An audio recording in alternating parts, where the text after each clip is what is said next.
Every gamer remembers at least one world they never truly left behind. A place that felt alive. A world that you still think about years later. From broken kingdoms to magical cities. These are 10 fantasy worlds that never let you go. And fair warning, there will be some spoilers ahead. Number 10. Shadow of Mordor and Shadow of War. Mordor was never meant to be explored. Until now. This one might feel like cheating. The world and the mythology already exist, but there was no way Middle-earth was staying off this list.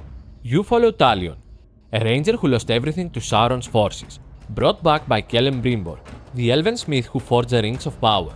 Together, you experience Mordor from the inside. The world's real trick, though, is the Nemesis system.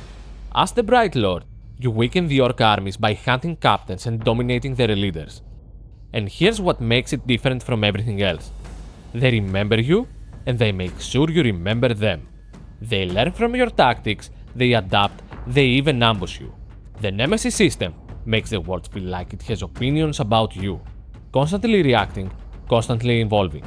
Outside of those encounters, the world can start to feel empty and repetitive, but when it fights back, it's very hard to walk away. Number 9. Dragon Quest XI Echoes of an Elusive Age. Now we arrive somewhere warm. Not every great game is built on tragedy or tension. Some earn their place by being exactly what they promise. A fairy tale, told with complete sincerity. Dragon Quest XI is that game. Erdrea feels like a world drawn from memory. The kind of place you're convinced you visited before. Majestic castles, hidden villages that reward curiosity. A flying whale that takes you across the sky like it's the most natural thing in the world. And then there's the music. The orchestral score is something you feel deep in your soul. And when you see Akira Toriyama's art, you can't help but smile. It sets the tone before the story does, telling you exactly what kind of journey this will be. The cast carries the rest. These aren't just party members with skill trees. They're people with histories, embarrassments, things they're still working through. The game earns your investment in them slowly, quietly, and then hits you with emotional turns you didn't see coming from something that looked at first glance like a cozy adventure. The combat is classic turn-based, with an auto mode for the moments you just want to exist in the world without thinking too hard. And the Chosen One premise, as familiar as it is, eventually becomes something far stranger and more surprising than it first appears. Dragon Quest XI doesn't try to reinvent what a JRPG is. It just reminds you why you fell in love with them in the first place. Number 8. Final Fantasy VII Remake and Rebirth. Midgar hits you before you are ready. A world both magical and brutal, where massive cities coexist with vast open regions full of life, secrets, and things to lose hours in. The scale is staggering, not just in size, but in density. Each region has its own identity, its own chocobos, its own rhythm. From card games and brawling arenas to chocobo and bike racing, and the Gold Saucer, a place so packed with things to do, it feels like a world inside the world. The side content alone could swallow you whole, but the characters are what hold all of it together. At the center is Cloud Strife, a man trying to piece together his identity, while fighting to save a planet he doesn't fully understand. Around him, one of the strongest casts in gaming. Each character brings their own story, their own damage, their own reasons to keep going. My personal favorite is Yuffie, energetic and funny on the surface, but underneath, just a scared teenager who hasn't dealt with her trauma yet. The combat blends fast-paced action with strategic depth, letting you switch between characters and control the flow of battle. And then, the story shifts. What begins as a fight against the Shinra Corporation becomes something much larger, because in the background, a greater threat has been waiting. The legendary One-Winged Angel, Sephiroth. Fallen hero, powerful, mysterious, and one of the most iconic villains gaming has ever produced. Number 7. Clair Obscur Expedition 33. This was one of the biggest surprises in recent memory. A AA game that walked into the Game of the Year conversation and refused to leave, and in doing so, quietly proved it belonged there. You begin in the beautiful city of Lumiere, and even before you fully understand the characters or the story, by the end of the prologue, you'll already be in tears. You're sent on a desperate mission to save your city, while uncovering what happened to the expeditions that came before you. And as the story unfolds, it builds toward a twist at the end of Act 2 that I genuinely did not see coming. The art style is unlike anything I've ever encountered. It feels like a parallel world, a dark fairy tale, beautiful and unsettling at the same time. What makes it even more interesting is the dynamic between the characters. They're soldiers on what is essentially a suicide mission, and yet they bond like a family. That creates a constant dilemma. Do you prioritize the mission or the people fighting beside you? The systems and party management can feel overwhelming at first, but they open the door to incredibly creative builds, setups that can completely break the game if you know what you're doing. And then there's the music. Hands down, some of the finest scores I've ever heard. Not just in gaming, but anywhere. The fact that all of this comes from a AA studio makes it even harder to look away. Number 6. Elden Ring. Elden Ring isn't a world that welcomes you. It's one that expects you to figure it out. There are no markers guiding you, no one explaining what happened, just ruins and the feeling that something is deeply wrong. The lands between feel ancient in a way few worlds do, not because they tell you their history, but because they don't. You piece it together, through broken castles, through forgotten gods, through enemies that feel like they belong to a story you were never meant to fully understand.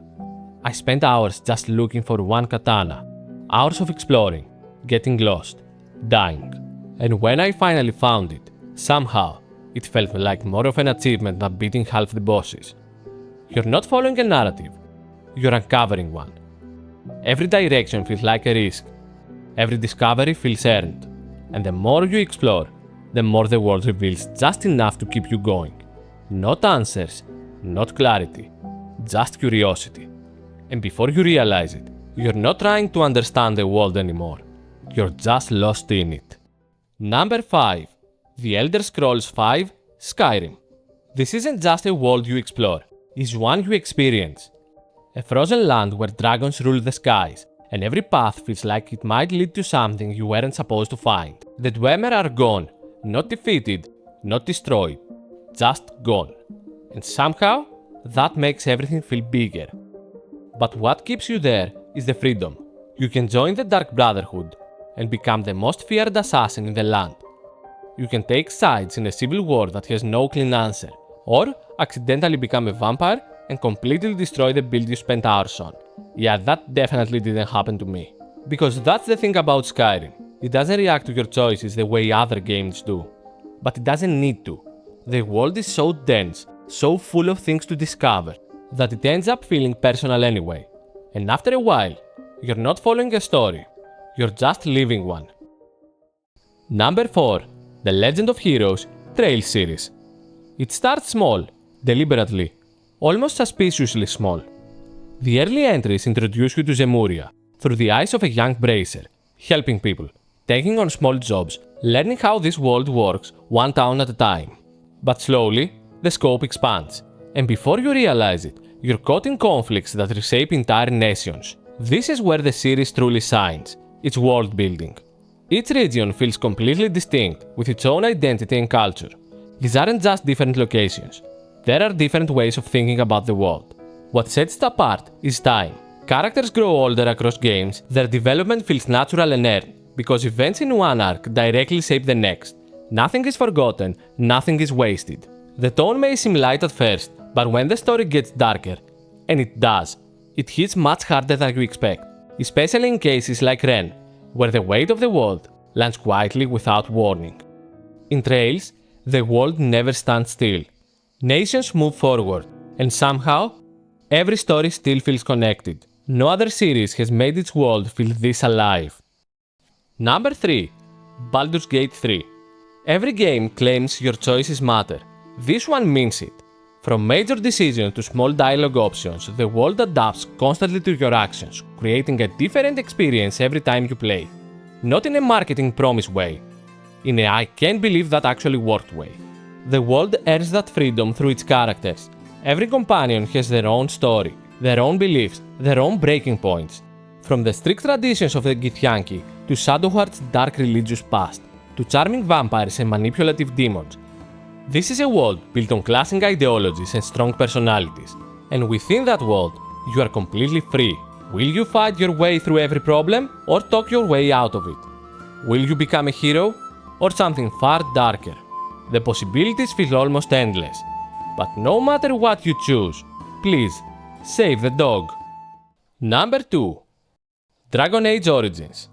This is Lord of the Rings, but the darkness doesn't stay in the background. As a young Grey Warden, you're thrown into a war against the Blight, a horde of darkspawn led by an archdemon, threatening to wipe out the world. But saving it isn't simple. To stand a chance, you must unite humans, elves, and dwarves, each carrying their own history, prejudice, and agenda. What makes it personal, though, is where you begin. Through the origin system, you don't just choose a background, you live it. Those first hours shape how you see the world, and how the world sees you. Whether you're a human noble, a city elf facing discrimination, or a dwarven lord caught in a power struggle, the game commits to it completely. As you travel, your companions fill the silence with constant banter, different ideologies clashing, revealing the politics and tension of the world in a way that never feels like a lecture. And then, there's Morrigal, a witch of the wild, sharp, dangerous, and unapologetically herself. No matter what I try, I always end up drawn back to her, like a moth to a flame. Your choices shape everything: alliances, endings, the world itself. The combat may feel dated, but the depth and the writing still hold up completely. Despite its age, this remains one of the most immersive and personal fantasy worlds ever created. Number 1. The Witcher 3 Wild Hunt. We step into a world that was never built around you. Most open worlds are built around the player, everything waiting, everything pausing until you arrive. The Witcher 3 doesn't work like that. Wars are being fought, kingdoms are falling, people are making terrible decisions with or without you. And Geralt walks into all of it knowing the world owes him nothing. What makes this place stand out isn't its scale, it's the stories living inside it.